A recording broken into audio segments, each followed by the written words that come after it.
Hi everyone, it's Leanna here, and today is going to be not an update. Today is Wednesday the 8th of January, so I won't do a weekly update on the mushrooms until Monday. But today we're going to talk about the oyster mushroom, the ones that's growing right here, and some things that I learned in my experience here growing, and then my research from the books that I have, and some of the information I found online.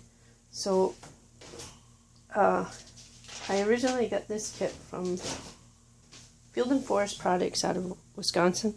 I'll put their description in the link below. This is called the Gray Dove. They are from the family of, and I will put the name in here because I never pronounce these botanical names properly, Pleurotus, ostreatus. Anyways, like I said, I'll put the name up in the video and down in the description. So the Field and Forest kit I got online. They were on sale. You could buy them individually for $18 a piece. I think normally they're $24. But the other, I got them into, and I mentioned that in my first video when I set up. So I got two. I got the culinary and I got the medicinal. And so the oyster and the lion's mane was the culinary, and the reishi and the shiitake were the medicinal. And so I got two kits for $30. And then I think I had to pay shipping on that. So, but I'll leave the link to their website down below, and you can look into that. So you get this kit in the mail, and they give you, you get a little sheet on what to do with your kit and what you should do with it in harvesting and blah blah blah, some little tidbits of information. And then they give you, of course, you get this block, you get these skewers, which is for your humidity tents. That'd be this thing you put over it. And you get a tiny recipe book, and I think that was about it. So that's what you get. You gotta come up with everything else: the lighting, the tray, the plate, the whatever you're using to, get your mushrooms to do what you want them to do. So the information they had on their sheet, I'm not going word for word verbatim here. It's just some basics. You kind of get an idea. So they say time to fruiting 7 to 21 days. So the time you open up your kit and get it prepared and get it all ready to grow, you might have mushrooms, depending on lighting, temperature, humidity, etc. Could take 7 to 21 days. I mean, they're leaving us a really broad range due to probably varying environments that these mushrooms might be going into for growing. I mean, everybody's house is different, and wherever you're at and what time of the year could, vastly change that too. So they kind of give a leeway here, but really, technically, I think within a week, I had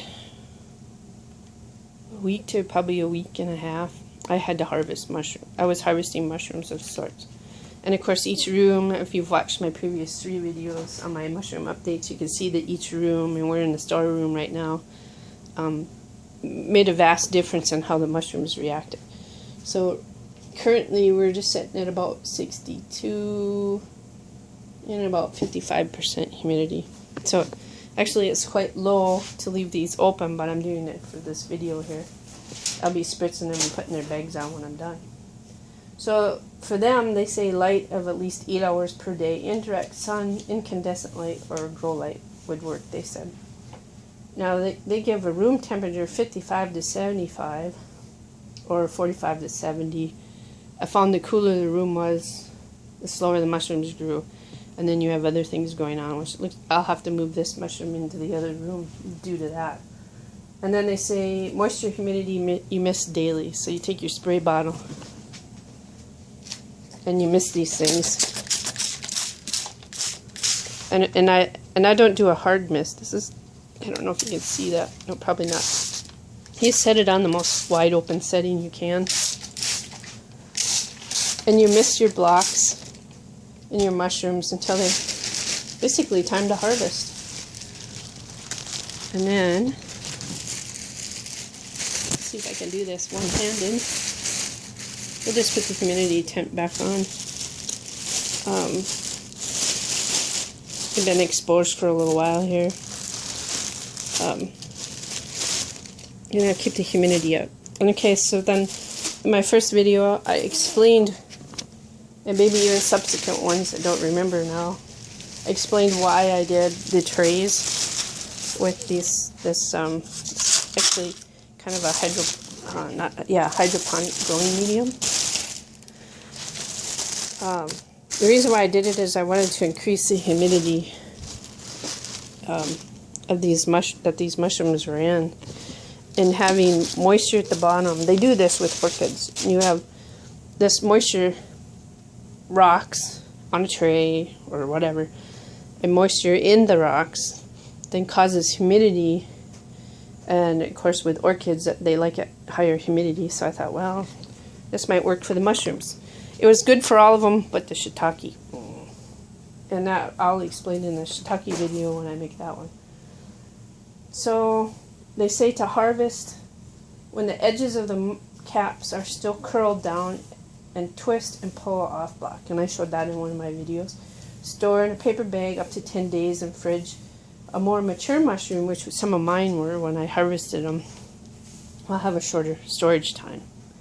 But the reason for putting them in a paper bag and in the refrigerator is the paper bag allows air circulation, or a plastic bag. If you put your mushroom in a plastic bag, and I won't say who did that I know of did it, somebody I'm related to. They said, my mushroom got all squishy, and I'm like, yeah, you can't put them in a plastic bag. Mushrooms go squishy. So I had put my mushroom we found and picked, my part of the mushroom, in a paper sack, and even though I didn't get it all ate right away and I didn't get it dehydrated, it did dehydrate in the paper sack in the refrigerator, and it was okay, and I've used it. I lived to tell about it anyway. So each one of these individual kits are capable of growing up to possibly 2.5 pounds of mushrooms. So we'll see what the total weight will be when this is all done. We're going into our second flush. This bag had the biggest first flush. I think it was 4 ounces, somewhere around in there. That's in one of my videos. And this bag here only had 1 pound, but was in the other room, and it was warmer and probably less humidity. So that some things, I would like to get another one of these and put it in that room. This is by Lacrosse. I think I got it at Menards. Anyways, it'd be fun to get another one of these. I don't think they were overly expensive. And put that in the other room so I know what the humidity is in there. I know what the temperature was, but not the humidity.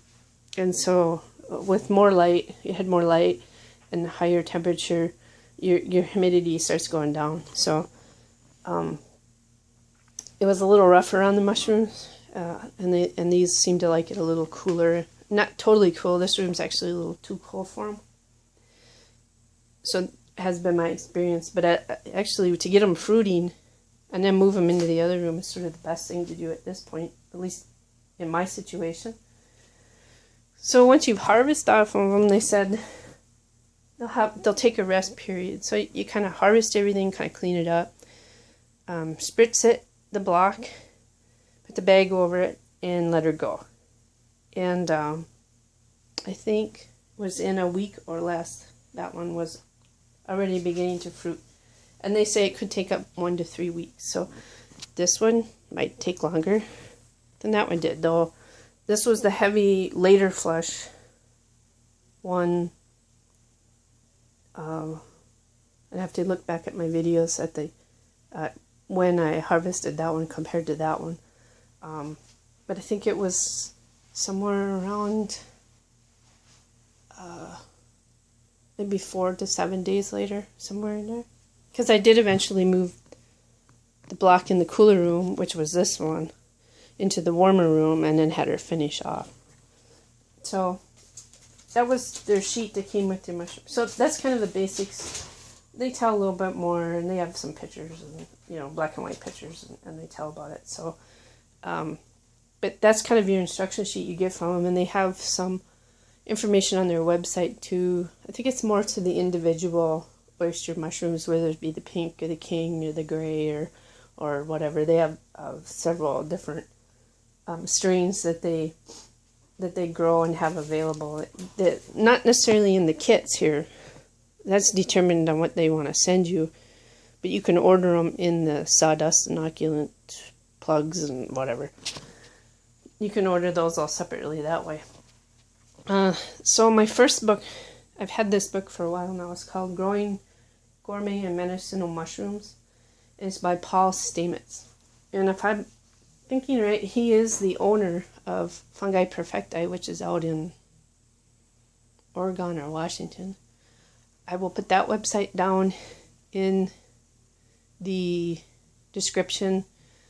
They also sell this book. You could get it on Amazon too. I don't think the price was that much of a difference. You might not have shipping on it.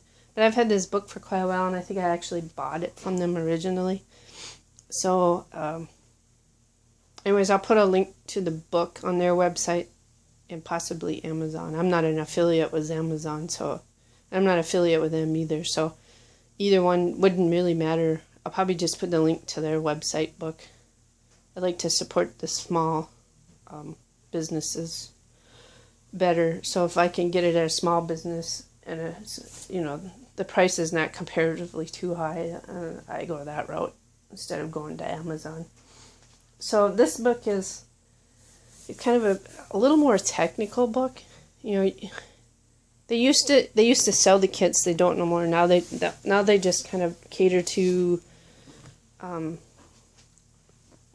mushroom tincture financiados and dried mushroom, and then growing it, culturing it on a bigger scale than the little home kits here. So if you want to do logs and sawdust and wood chips and bigger bags, or make your own bags like this, then you can go to them, and Field and Forest also does that. So there's at least 2 mushroom websites that if you want to expand your mushroom growing from doing these kits, which I think is a good starter when you're first learning about growing mushrooms and figuring out your house and your environment and your situation. Maybe you've got a bigger place with a yard. It might have a place where you can grow them. Then you can go that route, and those 2 websites have that there. So in his book, he also separates out each strain of these oyster mushrooms, and so you can read about each one independently. So most of this information will sort of be basic at first, but then it's more suited and fit toward the gray dove oyster mushroom. So I wouldn't go out and buy a pink oyster mushroom whatever and use this information for that alone. It might help a little bit, but essentially this is geared toward the white and the gray ones. The Pleurotus ostreatus strain, or otherwise known as the tree oyster, in his book. So he says that the easiest and least expensive to grow of all the mushrooms. So if you're a beginner and you just want to get your feet wet, and I recommend it too. I mean, that's how I feel about it, is these are probably the easiest ones to do. The next easiest ones, which I don't have in this group, but I've grew before, is portobellas. They come usually in a box. You open up the box, you spread it every day, the mushrooms start growing. You clip them off, you spritz the box more, and you go from there. So portobellas are really easy to grow. And it's similar with buttons. White buttons. I know somebody asked me about the white buttons. And I left links in their comment on that, so they could go and check that out. I'm not a big white button mushroom person. I like the other mushrooms better. So I probably won't grow any of those. But he said also there's some drawbacks to these mushrooms. So one of the drawbacks on them is they're from time of harvest to time of when you should be doing something, eating them or drying them or whatever, is pretty short, and they spoil pretty quickly, which is true. I mean, I've noticed that on the ones that grow out on the popple trees out here on my farm, is that your conditions change, and all of a sudden the mushrooms are like, it's kind of the end of them. So, you know, if you're selling fresh mushrooms, I mean, if you get into selling the fresh mushrooms, and that's a whole nother thing. And with these kits, it's really not economical to try to sell them. You're growing these for yourself, for your own use, learning purposes, etc. And that's how you got to kind of look at that.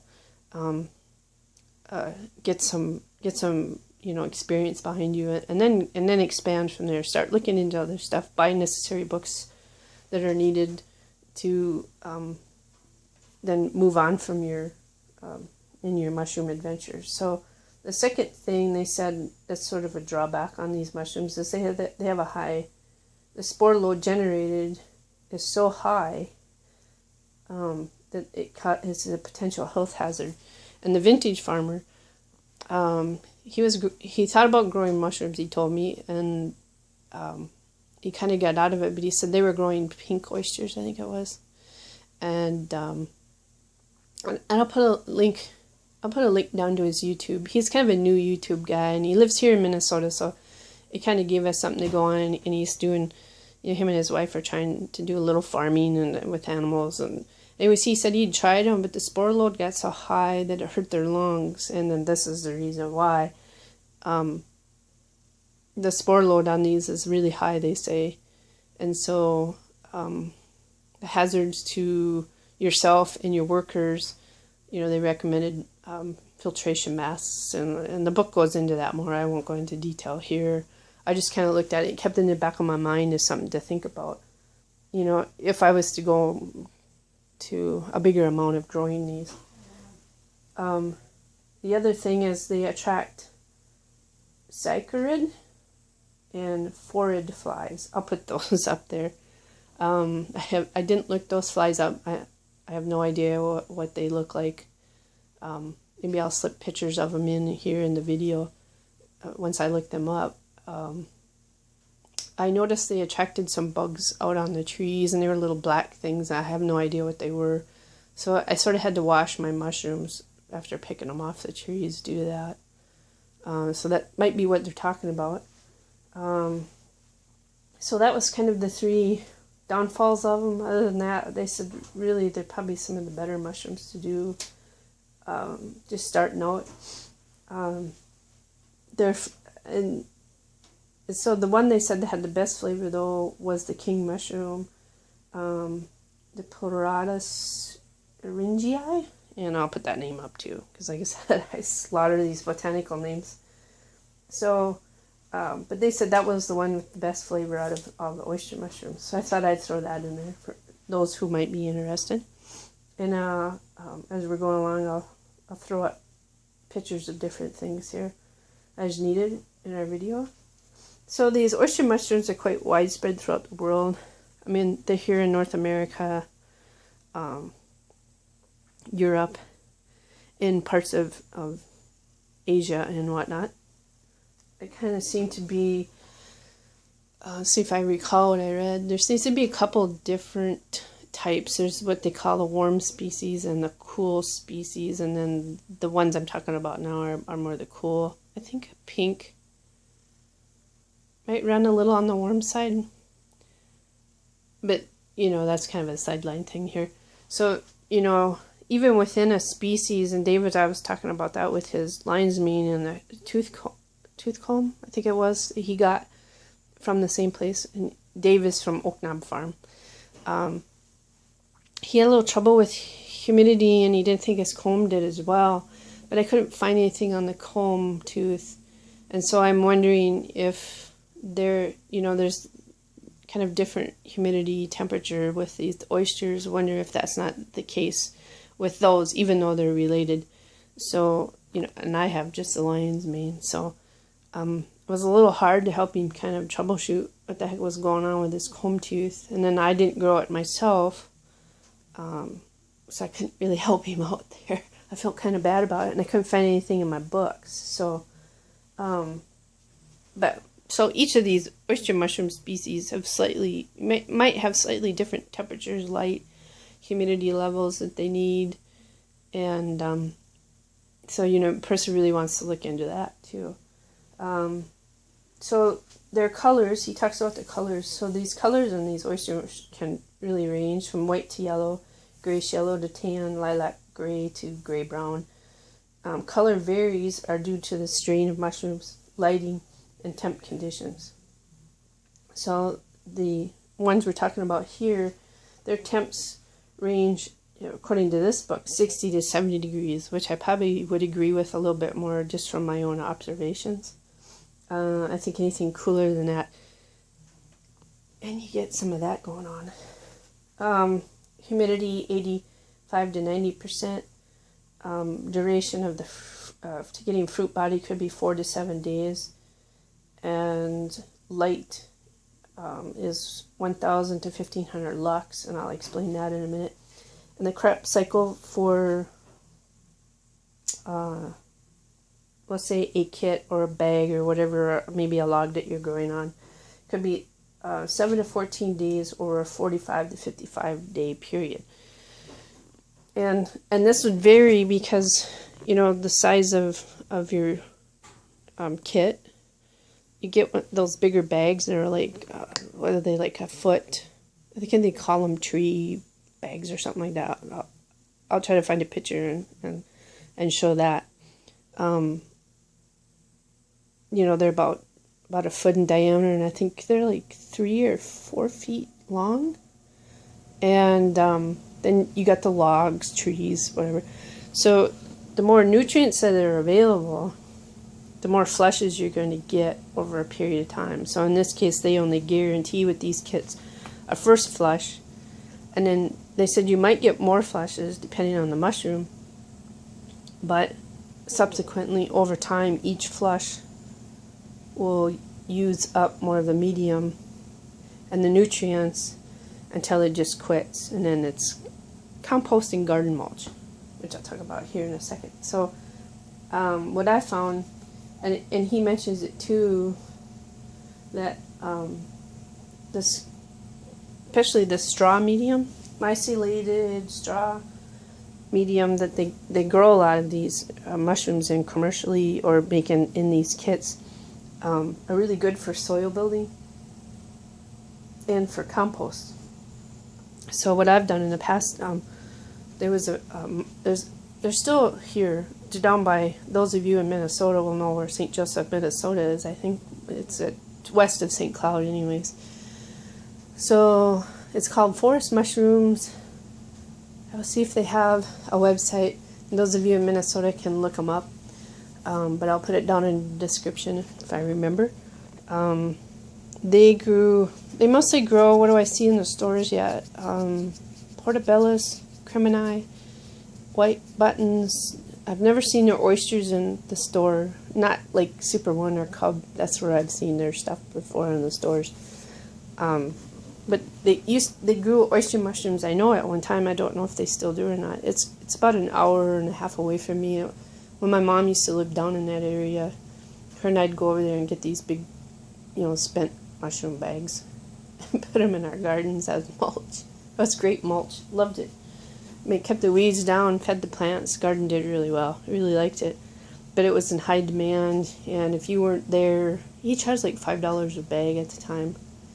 So we'd take my little truck and load it up as much as we could get on there, and then go home and divvy them up and then get them on our gardens.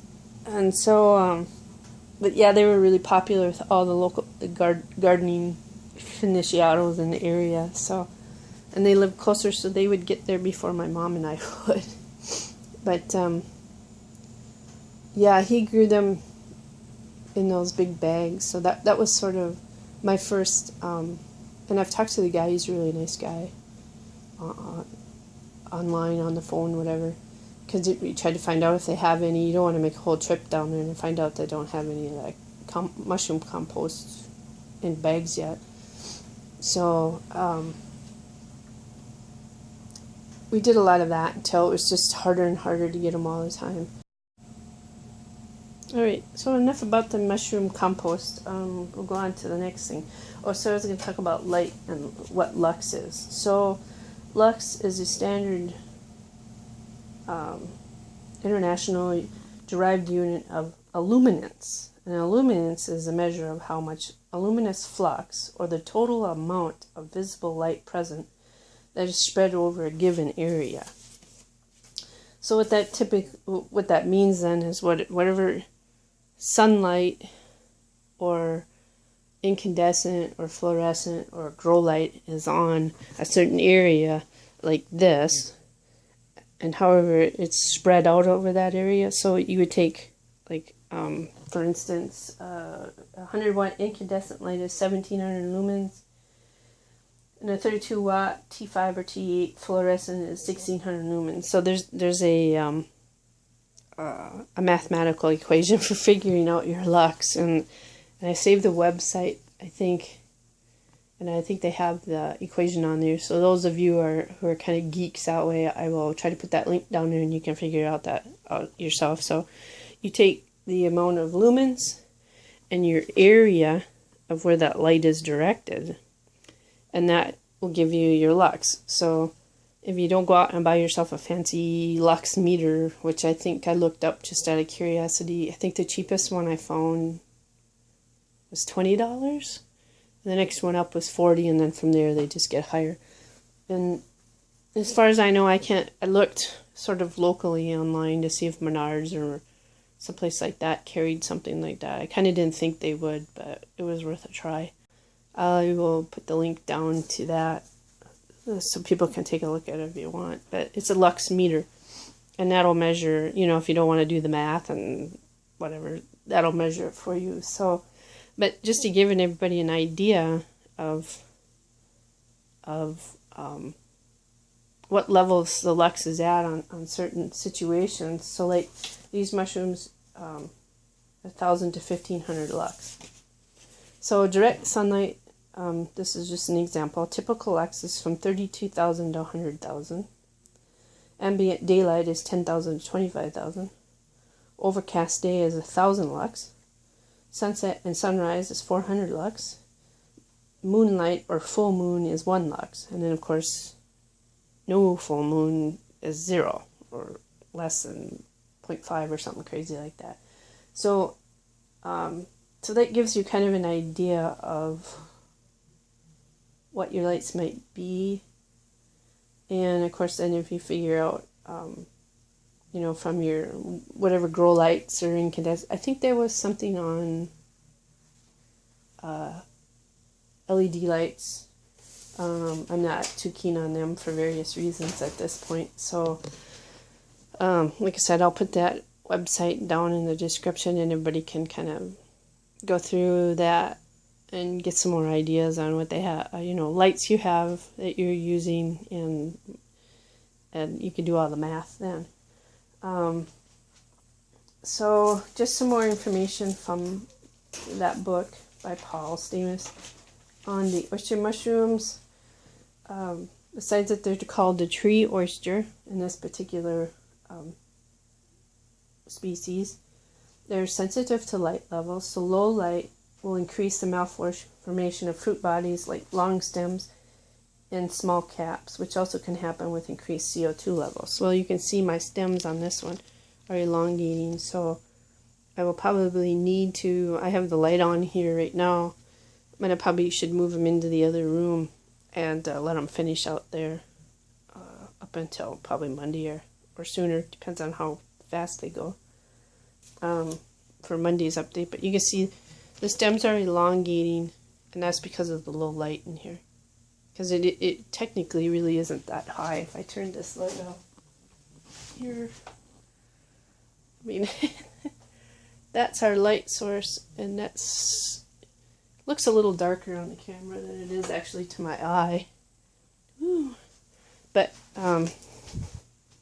You can see it's pretty low light in here. And most of, actually, the lion's mane don't need it as high. The oyster is the only mushroom I have that likes the really high light. And the higher light. It's the highest light requirement mushroom that I'm growing out of the 4. And those that maybe haven't seen my first 3 videos with my updates, I'm growing shiitake, reishi, oyster, and lion's mane. And so the oyster is the one with the highest light requirements. So increased light levels will increase the pigmentation of the cap is usually enhanced. I don't know, I thought when I got them into the higher light in the other room they kind of faded more, but we'll see. I'll move these in I'll move that one in when I'm done here. Including lower end temps given a constant light condition. So that might be why these are more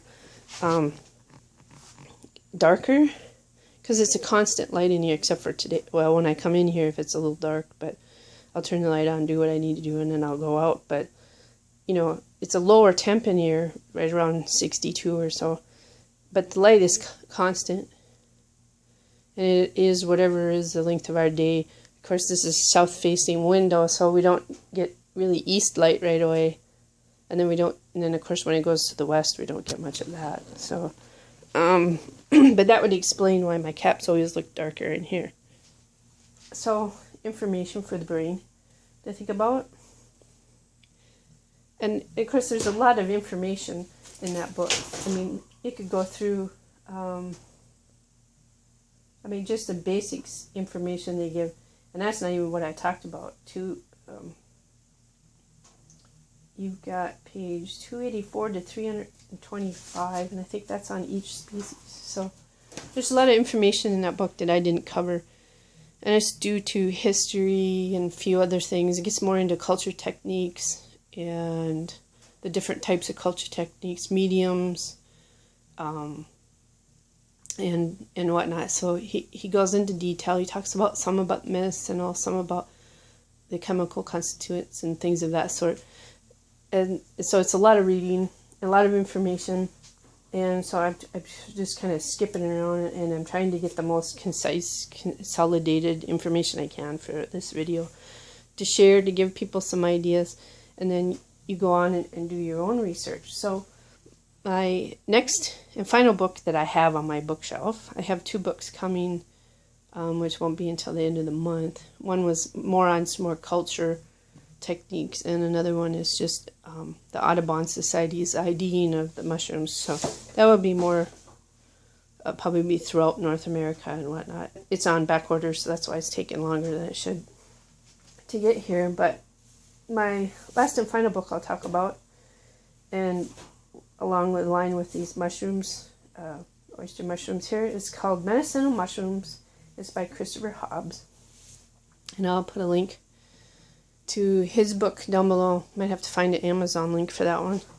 I don't remember where I bought it. I've had some of these books for quite a few years now. So I've kind of, mushroomy is kind of off-on thing, depending on finances and whatever. So I got a few dollars freed up, and I really wanted to grow some for various reasons, and so this is what I'm doing. So he goes through history and where they're at in the world, and their different names and the common names that they're called depending on where they're at and things of that sort. So there's a lot of information in this book too, but I wanted to get more to, since his book is more toward the medicinal part of the mushroom, I wanted to get to that part, and it's more consolidated reading. So he says in the chemistry of the mushrooms, of these oyster mushrooms, there's 8 kinds of amino acids. The vitamins it contains are B1, B2, and P. Dried mycelium source they found has vitamin B1, B2, B5, niacin, B6, and B7, which is biotin. He has another section he goes where he has nutritional kind of a breakdown of it. And I didn't write all of them down, I just kind of highlighted a few. So on that page, there's he says that they're high in protein, 10 to 30%. Fatty acid, the most prominent one is oleic acid. oleic acid, O-L-I-E-I-C, sorry, acid. I'll put that up in the video. Vitamin C, and this is based on milligrams per 100 grams of mushroom. So there's 36 to 56 milligrams of vitamin C per 100 grams of mushroom. So if you harvest the mushroom, weigh out 100 grams, that's what they figured was on how much vitamin C. You get 36 to 56. Calcium was 5 milligrams to 290 milligrams. Iron is 5 milligrams to 19 milligrams. Magnesium is 174 to 290 milligrams. Potassium is 2130 to 3793 milligrams. And that's 3,793 and 2,130. Sodium was 158 to 837 milligrams, and zinc was 9 milligrams. So, and like I said, I didn't talk about them all. It doesn't have all the minerals and all the vitamins. Just I thought these were kind of some important ones to know about. So he gets into the medicinal and the pharmacology, and he goes into greater depth. And some of the studies that were done on mice and different things. So, but some of the things that they found is that it has anti-tumor activity, and that helps lower cholesterol and triglycerides, and and the very low density lipids. Basically it really has something to do more with the heart and circulatory system, and then cholesterol buildup in the liver and things of that sort. So because a lot of the stuff is end up finding in your blood. And so, it has something to do with your circulatory system. Medicinally, for thousands of years in Asia and wherever, they've used it for strengthening the veins, relaxing tendons and muscles, and they call it a blood builder. And that would be due to the iron content. So if we go back and just kind of look at, the fact that there's these B vitamins in there. There's some amino acids in there, vitamin C, the calcium, the iron, etc. All these things,